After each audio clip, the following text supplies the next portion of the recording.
Welcome to my ham radio setup.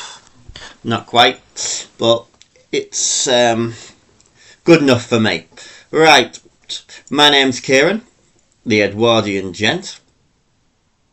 I am an author, photographer, and journalist.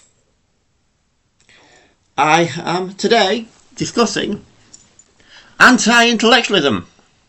Yeah, really exciting. Really exciting stuff, I know. I know, tell me about it. You think Jordan Peterson was here, wouldn't you? Only younger and more attractive. If only that were the case. Right. Now, let's get into it.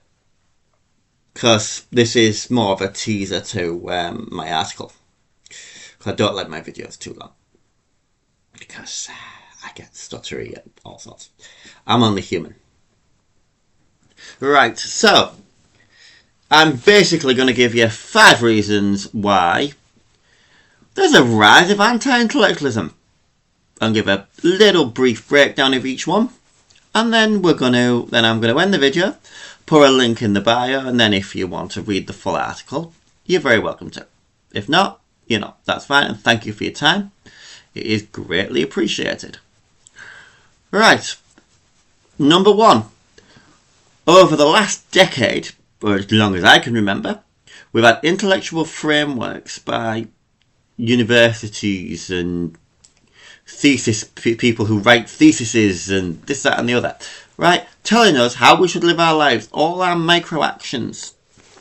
And people are getting annoyed with it. I'm sure we could all name examples of it, because some people will think, well, that was kind of fair, or that wasn't. But what happened to mind your own business? That's my question. What happened to mind your own business? What happened to people do what they do? Why don't people just turn around and just leave people to it? At the end of it. How come twirling my moustache is a representation of colonialism?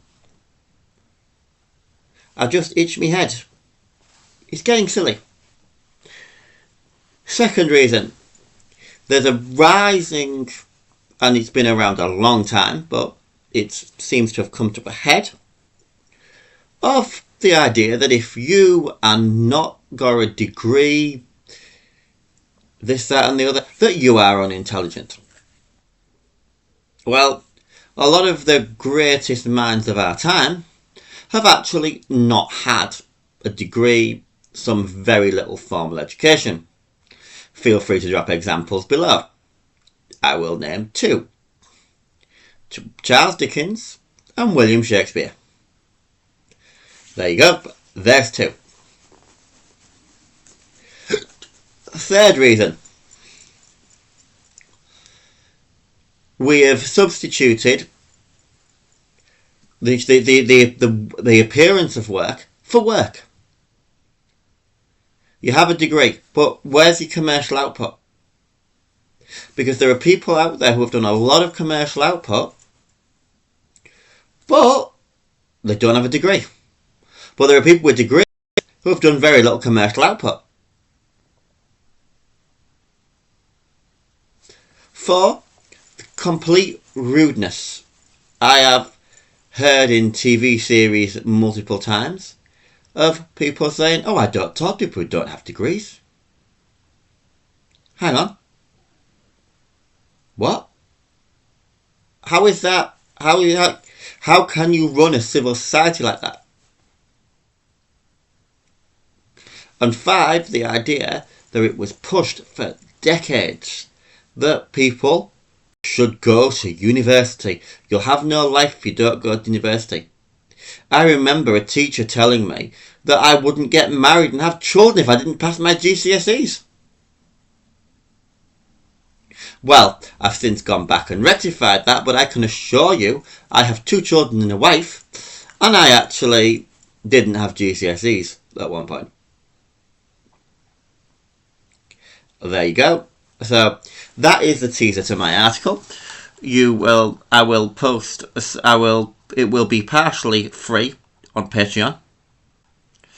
and maybe you'd find it interesting to see a Polymath take on the subject. A Polymath with a very large library.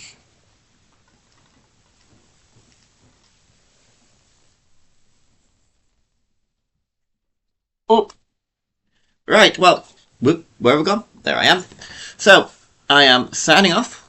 Thank you very much for your time.